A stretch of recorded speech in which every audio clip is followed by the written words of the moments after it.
সুপ্রিয় বন্ধুগণ, আজকে তোমাদের সামনে নিয়ে আসলাম একটা প্যারাগ্রাফের ফরম্যাট। যে প্যারাগ্রাফটার নাম দিয়েছি আমি অল ইন ওয়ান। এই প্যারাগ্রাফটা আজকে তোমাদের জন্য নিয়ে আসার একটাই কারণ, যারা অনেক বেশি পরিমাণ প্যারাগ্রাফ মুখস্থ করেও মনে রাখতে পারো না, এই প্যারাগ্রাফটা তাদের জন্য। তোমরা ভালো করে জানো, এসএসসি পরীক্ষায় এবং এইচএসসি পরীক্ষায় অনেকগুলো প্যারাগ্রাফ মুখস্থ করতে হয়। সেক্ষেত্রে যাদের সহজে প্যারাগ্রাফ মুখস্থ হয় না বা কম্পোজিশন মুখস্থ হয় না, একে একে আমি কম্পোজিশনের ফরম্যাটটাও দেওয়ার চেষ্টা করব এবং লেটারের ফরম্যাটটা দেওয়ার চেষ্টা করব, সাথে অ্যাপ্লিকেশনের ফরম্যাটটা দেওয়ার চেষ্টা করব। তবে আজকে তোমাদের সামনে যেটা নিয়ে এসেছি সেটা হচ্ছে একটা প্যারাগ্রাফ, এবং প্রথমে আমি তোমাদেরকে দেখাই এই প্যারাগ্রাফটা তুমি একটা প্যারাগ্রাফ মুখস্থ করলে কোন কোন প্যারাগ্রাফগুলো সহজেই তুমি তোমার আয়ত্তে আনতে পারবা। প্রথমে হচ্ছে ট্রাফিক জ্যাম। এই প্যারাগ্রাফটি মুখস্থ করলে তুমি এখানে আমি উল্লেখ করে দিয়েছি প্রায় 17টা প্যারাগ্রাফ তোমার অটোমেটিক মুখস্থ হয়ে যাবে। তো প্রথমে হচ্ছে ট্রাফিক জ্যাম, এরপর load shedding, road accident, food adulteration, price hack, gender discrimination, drug addiction, danger of smoking, climate change, global warming, deforestation, water pollution, air pollution, environment pollution, sun pollution, illiteracy and unemployment problem. এই 17টা paragraph তোমরা একটা format মুখস্থ করে এই 17টা paragraph তোমরা easily লিখে ফেলতে পারবা। তো এই ক্ষেত্রে তোমাদের অনেক বেশি পরিমাণ প্যারাগ্রাফ একসাথে মুখস্থ করার প্রয়োজন পড়ছে না। তো এই প্যারাগ্রাফটা ভালো করে মুখস্থ করে তুমি যদি পরীক্ষার খাতায় লিখে আসতে পারো সম্পূর্ণ এবং কোনো পরিমাণ বানান ভুল ছাড়া, তাহলে সেই ক্ষেত্রে নিশ্চিন্তে ধরা যায় যে তুমি 10-এর মধ্যে টিচার অবশ্যই তোমাকে 7 কিংবা 8 দেবে অবশ্যই। তো চলে আসি আমাদের প্যারাগ্রাফটাতে, যে আমি প্রথমে প্যারাগ্রাফটা একটা ক্লোজ একটা শর্ট দিয়ে দিচ্ছি। এটা তোমরা চাইলে স্ক্রিনশট দিয়ে নিতে পারো অথবা ভিডিও পজ করে এখানে তোমরা দেখে দেখে নোট ডাউন করে নিতে পারবা। ঠিক আছে, শুরু করা যাক আজকের ক্লাসটা। প্রথমেই আমি প্যারাগ্রাফটার নামটা আবার বলছি, অল ইন ওয়ান। মানে একটা প্যারাগ্রাফ মুখস্থ করলেই তোমরা সবগুলো প্যারাগ্রাফ লিখতে পারবে। এখানে যতগুলো প্যারাগ্রাফের নাম উল্লেখ করা আছে। ওকে, শুরু করছি।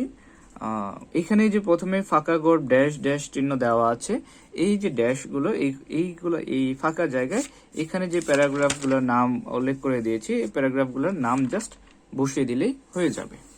ঠিক আছে, চলো শুরু করা যাক। এবং আমি বানানগুলো সহ ভালো করে দেখিয়ে দিচ্ছি, বানানগুলোর সাথে সাথে এগুলো শব্দার্থগুলো সহ দেখিয়ে দিচ্ছি। ওকে, প্রথমে আছি, the world will not be destroyed by those who do evil, but by those who watch them without doing anything, stated by Albert Einstein.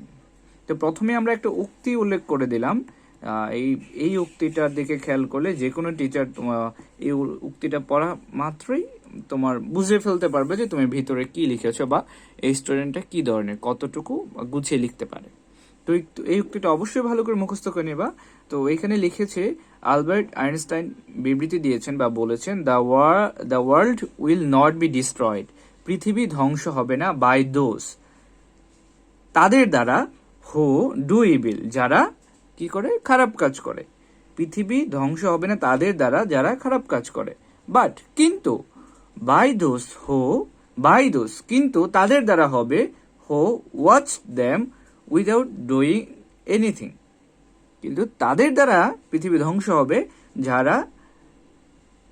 যারা দেখে কিন্তু কোনো কিছু করে না। মানে কি দেখে? আলবার্ট আইনস্টাইন বোঝাতে চেয়েছেন যে পৃথিবী তাদের দ্বারাই ধ্বংস হবে যারা কোনো একটা খারাপ কাজ হতে দেখে কিন্তু সেটাতে কোনো পদক্ষেপ নেয় না, বা সেটা এই খারাপ কাজটা দূরীভূত করার জন্য কোনো পদক্ষেপ নেয় না, তাদের দ্বারা ধ্বংস হবে। কিন্তু তাদের দ্বারা ধ্বংস হবে না যারা এই খারাপ কাজটা করে।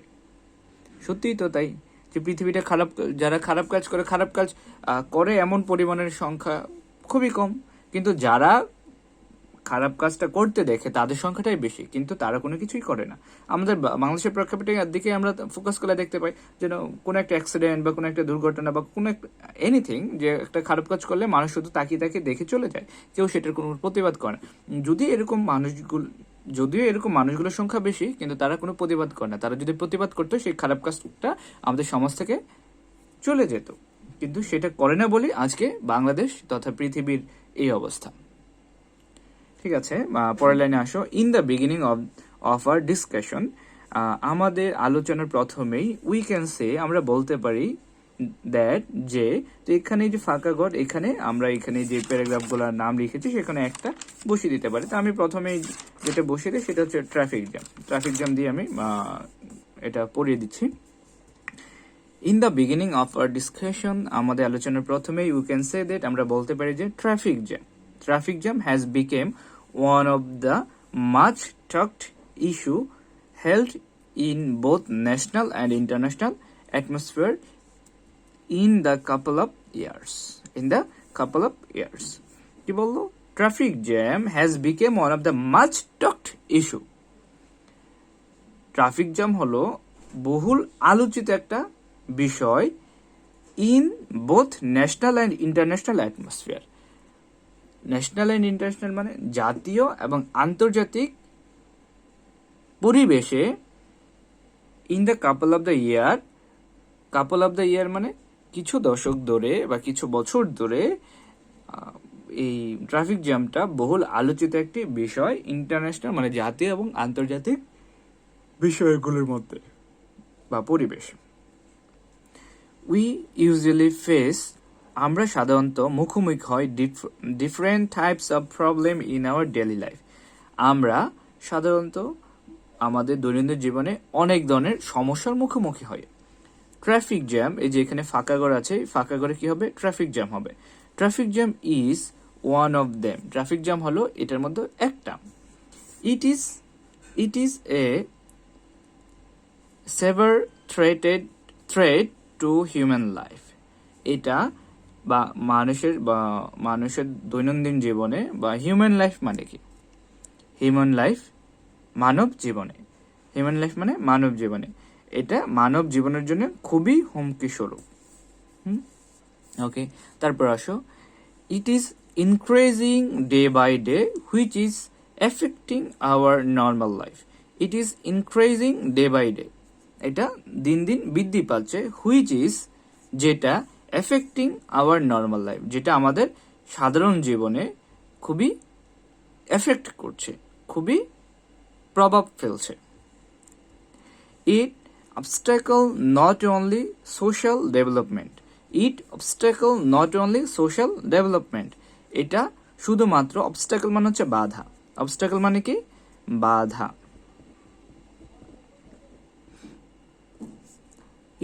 ইট obstacle not only social development, এটা শুধুমাত্র আমাদের সামাজিক উন্নয়নে বাধাগ্রস্ত করছে না, but also economic development. Economic development মানে অর্থনৈতিক উন্নয়ন।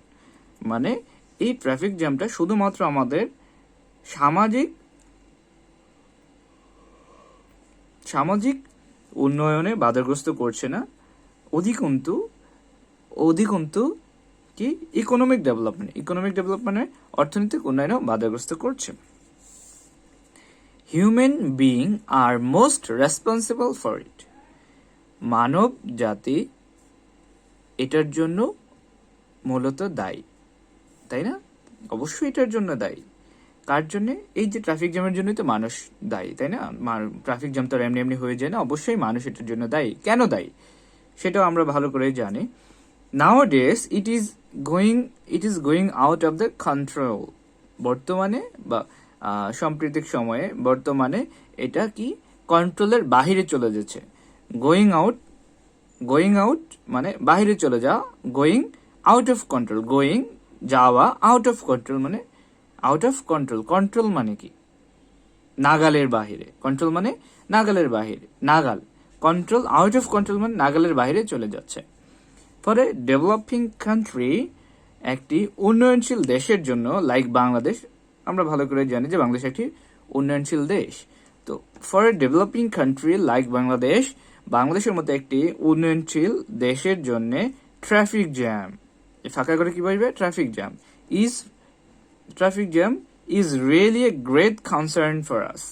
Really great concern for us. এটা আমাদের একটি মাথা ব্যথার বিষয় বা আমাদের খুবই মনোযোগ আকর্ষণীয় একটা বিষয়।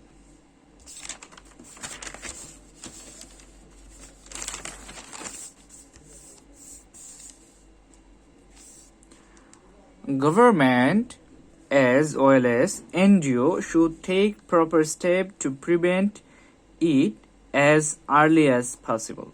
Government as well as NGO, government এবং সাথে এনজিও গুলো বা নন গভর্নমেন্ট অর্গানাইজেশন যেগুলো আছে শুড টেক প্রপার স্টেপ, সঠিক পদক্ষেপ নেওয়া উচিত টু প্রিভেন্ট মানে দূরীভূত করতে, it as early as possible, যত দ্রুত সম্ভব।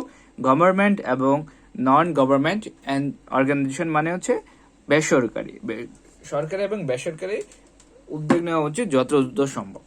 কেন? এটা দূরীভূত করার জন্য, এই সমস্যাটা দূরীভূত করার জন্য। Moreover, অধিকন্তু public awareness is a must in this regard. Public awareness মানে সচেতনতাও এটার জন্য কি করতে হবে? কাজ করতে হবে। Must need it. Okay, if we all work together against this problem, if অর্থ যদি, we all work together, we মানে আমরা, all work together মানে একসাথে, যদি আমরা একসাথে কাজ করি, against this problem, against মানে বিরুদ্ধে, this problem মানে এই সমস্যার বিরুদ্ধে যদি আমরা সবাই একসাথে কাজ করি, we can hope to control traffic jam in our country. We can hope আমরা আশা করতে পারি, to control আমরা এটা কন্ট্রোল করতে পারবো, কি ট্রাফিক জ্যামটা কন্ট্রোল করতে পারবো in our country, আমাদের দেশের মধ্যে ট্রাফিক জ্যামটা কন্ট্রোল করতে পারবো। by doing all these things, এই সকল কিছু করে, we will be able to overcome this critical situation in the future. By doing all these things, আমরা এই সকল কিছু করে, এই সকল মানে যে উপরে যা যা বলা হয়েছে এই সকল কিছু করে, will be able আমরা সক্ষম হব। able মানে কি? সক্ষম হয়। able মানে সক্ষম হওয়া। we will be able to overcome মানে কি? we will overcome মানে সেরে ওঠা। overcome this critical situation, এই ক্রিটিক্যাল পরিস্থিতি থেকে আমরা কি করতে পারবো? ওভারকাম করতে পারবো ইন দ্য ফিউচার, ভবিষ্যতে এই প্রবলেম থেকে বের হয়ে আসতে পারবো। ওভারকাম মানে বের হয়ে আসা। আচ্ছা, এই হচ্ছে আমাদের প্যারাগ্রাফ।